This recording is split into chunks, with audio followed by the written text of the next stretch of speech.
Assalamualaikum warahmatullahi wabarakatuh. Alhamdulillahirabbil alamin. Allahumma shalli ala sayyidina Muhammad wa ala ali sayyidina Muhammad. Saya bagikan lagi kisah nyata mimpi yang dialami seorang hamba Allah.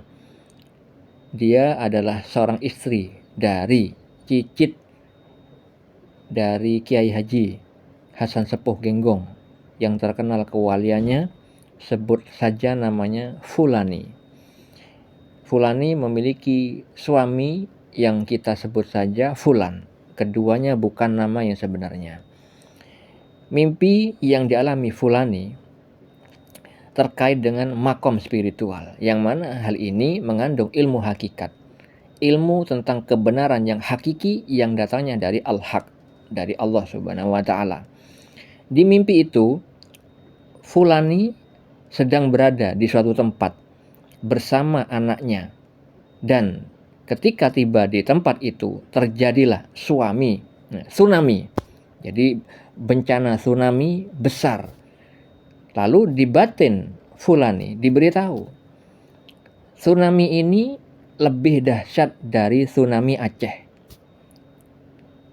Kemudian air semakin meninggi dan menenggelamkan rumah-rumah. Semua bangunan rata. Lalu Fulani bergandengan tangan dengan anaknya, lari ke tempat lain yang belum didatangi air. Gak lama kemudian tempat itu didatangi air lagi sampai menenggelamkan semua rumah.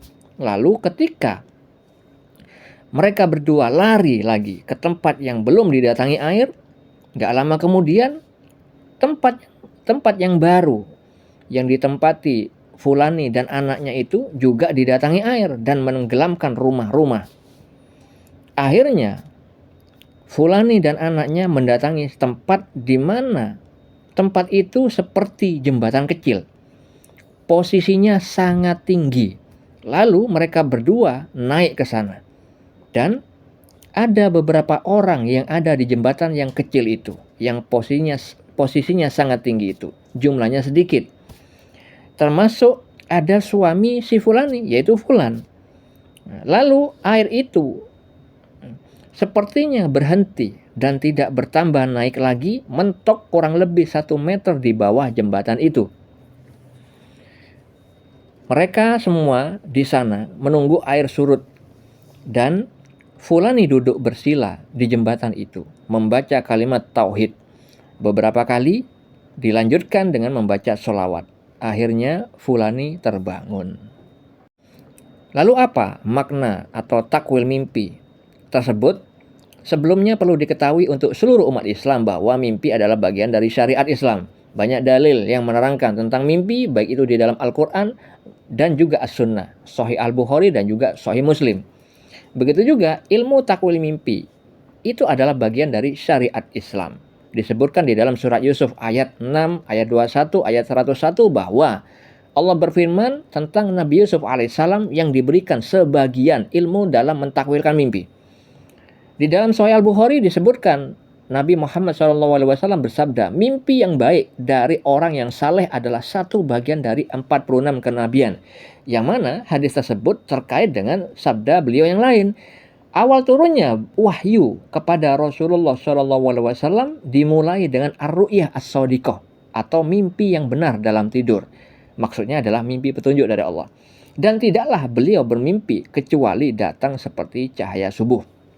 Di dalam Sahih Muslim disebutkan oleh beliau dalam sabdanya bahwa mimpi itu ada 3. Mimpi kabar gembira, mimpi yang baik itu datangnya dari Allah. Mimpi yang menyedihkan, mimpi yang buruk datangnya dari setan. Dan mimpi yang terjadi karena pikiran di saat terjaga. Anda bisa baca dalil-dalil terkait mimpi dan ilmu takwil mimpi pada deskripsi di video ini. Makna mimpi yang dialami si Fulan adalah tentang pencapaian makom spiritual. Dari level yang satu menuju level yang lebih tinggi. Dan pada setiap tahapan itu ada ujian-ujian yang bersertanya. Visual mimpi banjir yang melebihi tsunami Aceh, lebih dahsyat dari tsunami Aceh, adalah tentang ujian-ujian yang seringkali luput dari pandangan kebanyakan orang. Karena apa? Allah Ta'ala berfirman di dalam surat Al-An'am ayat 116. Dan jika kamu mengikuti kebanyakan orang di bumi ini, niscaya mereka akan menyesatkanmu dari jalan Allah. Yang mereka ikuti hanya persangkaan belaka dan mereka hanyalah membuat kebohongan. Jadi banyak orang di bumi ini buta mata hatinya sehingga lalai terhadap ujian-ujian yang dihadirkan kepada mereka tentang kebaikan dan keburukan, tentang perintah dan larangan. Sehingga kebanyakan dari mereka melakukan perbuatan syirik khafi, syirik yang tersembunyi. Nah, inilah yang dimaksud lebih dahsyat dari tsunami Aceh, yaitu bencana yang tidak bisa dilihat oleh mata. Sedangkan tsunami Aceh itu bencana yang bisa dilihat oleh mata lahiriah. Makanya di visual mimpi itu dikatakan lebih dahsyat dari tsunami Aceh. Hal ini terkait dengan sabda Nabi Muhammad SAW di saat perang Badar sudah usai dimenangkan oleh beliau dan para sahabat. Beliau bersabda bahwa ada perang yang lebih besar daripada perang Badar itu. Apa kata sahabat Nabi yang lebih besar? Perang melawan hawa nafsu, melawan diri kita sendiri. Nah, itulah yang sebenarnya hakikat atau inti dari maksud di mimpi ini yang dialami si Fulani ini. Nah, terkait dengan hawa nafsu yang menggerogoti manusia tanpa disadari. Itulah bencana yang lebih dahsyat daripada tsunami Aceh. Bencana yang tidak bisa nampak oleh mata lahiriah kita. Banyak orang yang mendewa-dewakan uang. Banyak orang yang menuhankan harta. Banyak orang yang menuhankan nasab-nasab dan selainnya. Makanya disebutkan di dalam Sahih Muslim bahwa ada orang dermawan masuk neraka. Orang mengajarkan Al-Quran dan membaca Al-Quran masuk neraka. Orang yang mati syahid masuk neraka. Orang yang alim masuk neraka. Karena apa? Mereka berbuat syirik secara tersembunyi. Ingin dipuji makhluk. Ibadahnya tidak semata-mata karena Allah. Itu berlawanan dengan orang-orang yang ikhlas di jalan Allah. Sebagaimana Allah Ta'ala berfirman di dalam surat Al-Bayyinah ayat 5. Padahal mereka hanya diperintah menyembah Allah dengan ikhlas. Mentaatinya semata-mata karena menjalankan agama. Dan juga akan melaksanakan sholat dan menunaikan zakat. Dan yang demikian itulah agama yang lurus atau benar.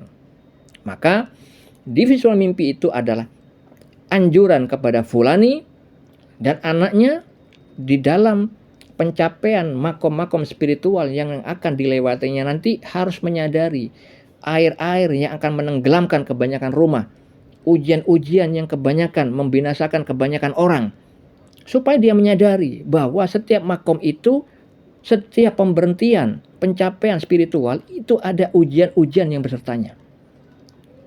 Tapi Fulani dimampukan oleh Allah dan anaknya itu selamat, lolos dari pencapaian-pencapaian spiritual itu. Mereka melewatinya tanpa ditenggelamkan oleh air yang membanjiri rumah-rumah yang lain. Akhirnya Fulani dan anaknya menuju kepada jembatan kecil, posisinya sangat tinggi dan ada orang yang sedikit jumlahnya yang ada di jembatan itu. Itu maknanya Fulani nanti dimampukan oleh Allah Subhanahu wa Ta'ala bersama anaknya juga mendapati posisi yang sangat tinggi di sisi Allah, yaitu jembatan yang kecil yang mana makom jembatan yang kecil yang menempati jembatan itu jumlahnya sedikit. Mereka itu adalah keadaan orang-orang yang Allah firmankan di dalam surat Al-Hijr ayat 39-40. Iblis berkata, "Ya Tuhanku, oleh sebab engkau telah memutuskan bahwa aku sesat, pasti aku akan menjadikan mereka memandang baik perbuatan maksiat di bumi ini, di muka bumi. Dan pasti aku akan menyesatkan mereka semuanya, kecuali hamba-hambamu, hamba-hamba yang engkau, kecuali hamba-hamba engkau yang ikhlas di antara mereka." Nah, oleh karena itu, Fulani sampai di makom posisi itu yang sangat tinggi itu, dengan ada visual terakhir di mimpi itu, dia bersila membaca kalimat tauhid dan dilanjutkan dengan sholawat. Maknanya untuk mendapatkan posisi yang sangat tinggi itu bersama orang-orang yang jumlahnya sedikit itu, dia harus mentauhidkan, mengesahkan Allah di dalam segala amalnya. Dan dengan cara mengikuti Nabi Muhammad SAW. Ini terkait dengan kalimat syahadat. Asyhadu an la ilaha illallah wa asyhadu anna Muhammadar Rasulullah. Orang yang ikhlas di jalan Allah adalah orang yang tidak berbuat syirik di dalam beramalnya mereka. orang yang mengesahkan Allah di dalam perbuatannya dan mengikuti Nabi Muhammad SAW dalam pengamalannya. Semoga hal ini bermanfaat. Assalamualaikum.